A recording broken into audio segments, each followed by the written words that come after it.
Bonjour, aujourd'hui je vais vous parler du thème de la nouvelle lune en Cancer qui aura lieu le 25 juin à 10h32, ceci encore une fois bien sûr étant l'heure universelle, l'heure GMT comme on disait dans le temps.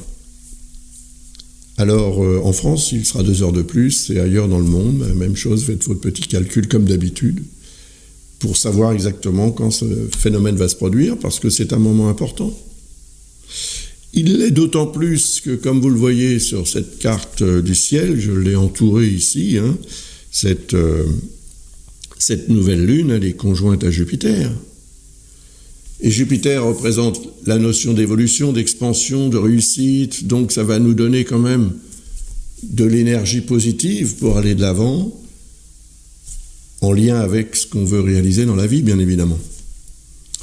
On a ici une très belle configuration qui implique la lune noire et Vesta, ce qui veut dire qu'on va certainement pouvoir faire la lumière sur quelque chose qui nous gêne, qui fait partie, disons, de ce qu'on appelle la zone d'ombre, ou les zones d'ombre, on peut en avoir plusieurs dans la vie. Et ce genre de configuration, surtout que Jupiter, quand même, c'est un astre très puissant, peut aller dans le sens d'une résolution ou d'une solution trouvée à un problème qui ne serait pas ou qui n'aurait pas été abordé correctement précédemment. Cela dit, il y a aussi une dissonance avec ces deux-là. Et ces deux-là, c'est Saturne et Neptune, qui sont en bélier maintenant. Il y a quasiment une conjonction entre les deux, pas tout à fait, mais presque. Et c'est un phénomène majeur, j'en ai déjà parlé, sauf que là, il va être en dissonance. Et cette dissonance représente une tendance peut-être à la fois vouloir aller de l'avant, Jupiter, vouloir réussir, s'imposer, etc., et en même temps faire preuve de patience. Peut-être que ce qu'on veut réaliser, ou ce qu'on voudra réaliser pendant cette période, cette lunaison, ne sera pas forcément au rendez-vous le jour et l'heure qu'on aura décidé. Faire preuve de patience, et puis, oui, je pense accorder du temps au temps, tout simplement, pour ne pas non plus se sentir affligé, victime d'une sorte de fatalité comme ça, qui viendrait vraiment nous mettre des bâtons dans les roues.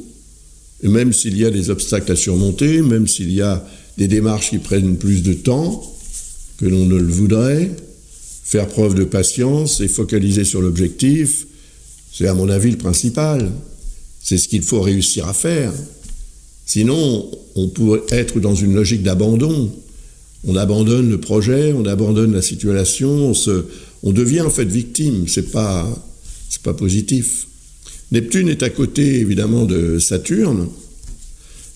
Ça a du bon quand même, parce que ça veut dire que la réalité qui rejoint le rêve représenté par Neptune peut permettre quand même à certains d'entre nous une belle réussite, avec en plus des répercussions à long terme. Donc les efforts que vous avez fournis pour atteindre une sorte d'objectif que vous pourriez considérer comme étant idéal, en tous les cas, presque, eh bien, oui, la possibilité est là quand même. Cela dit, il faut tenir compte de cette dissonance parce que elle peut aussi indiquer une tendance à faire un pas en avant, 2 en arrière, etc. Donc, à ne pas être vraiment sûr de soi. Le manque de confiance en soi peut émaner de ce genre de configuration. Parce que Neptune représente ce qu'on imagine, et si ce qu'on imagine relié à Saturne est plutôt négatif, ça risque de nous plomber.